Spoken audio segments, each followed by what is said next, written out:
Hi students! In this session, you have to do some exercises related to future tenses. So today, I'm gonna explain a little bit about future tenses. There are several different ways in English that you can talk about the future.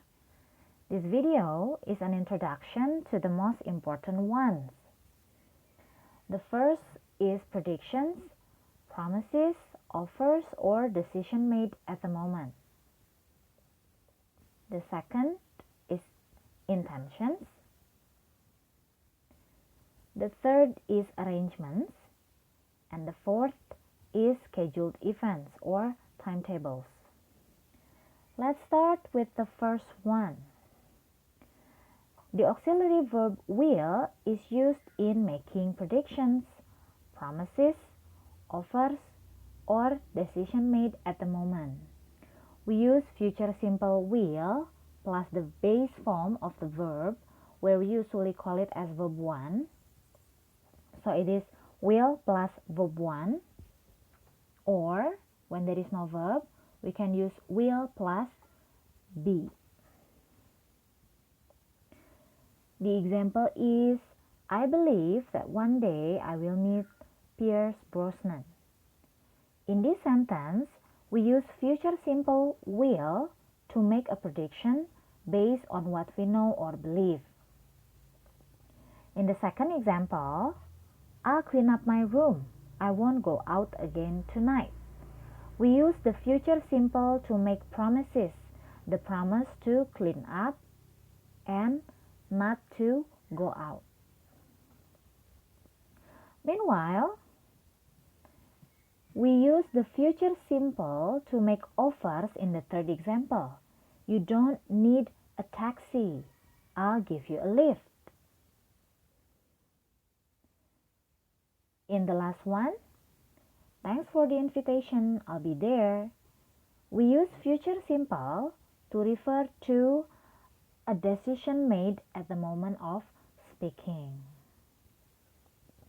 Please remember the pattern that you have to use, which is subject plus will plus verb 1, or subject plus will plus be when there is no verb, to make a sentence about predictions, promises, offers, or decision made at the moment. Next is intentions. An intention is a plan for the future that you have already thought about. We also use future simple here with the auxiliary verb going to plus verb 1 or auxiliary going to plus be when there is no verb. Let's look at the examples. I'm going to study art when I leave school. Here we talk about intention to study art after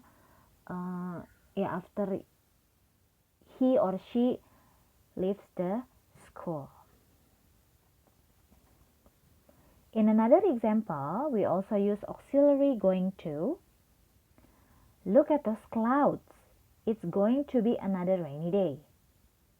However, instead of talking about intention, going to in this sentence is used to make a prediction based on what we can see or hear now.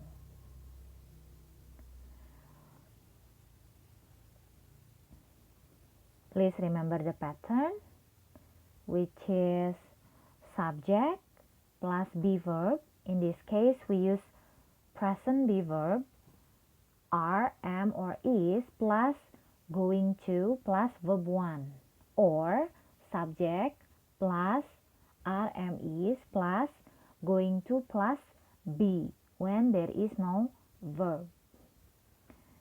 Intentions are plans for the future that you have already thought about. Please note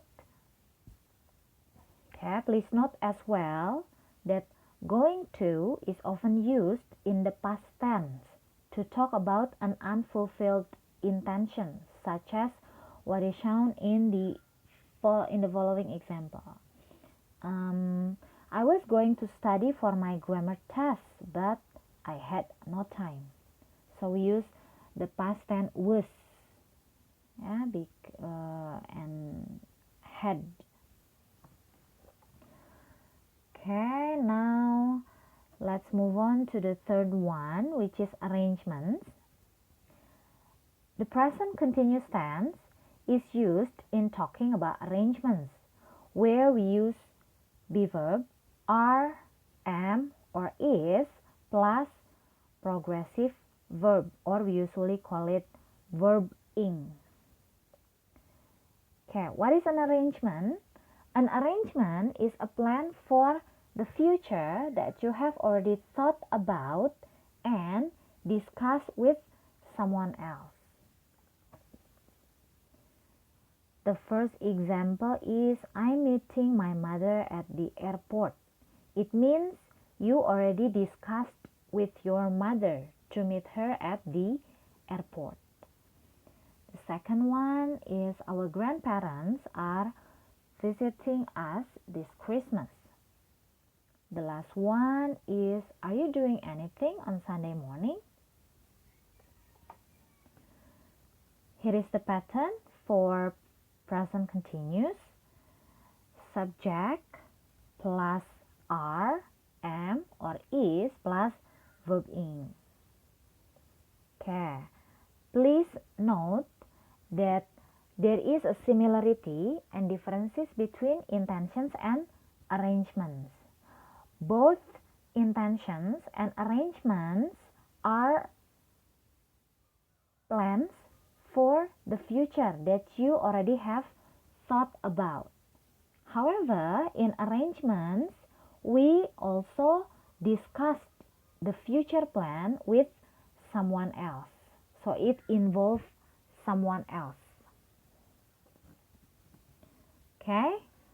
The last one is scheduled events.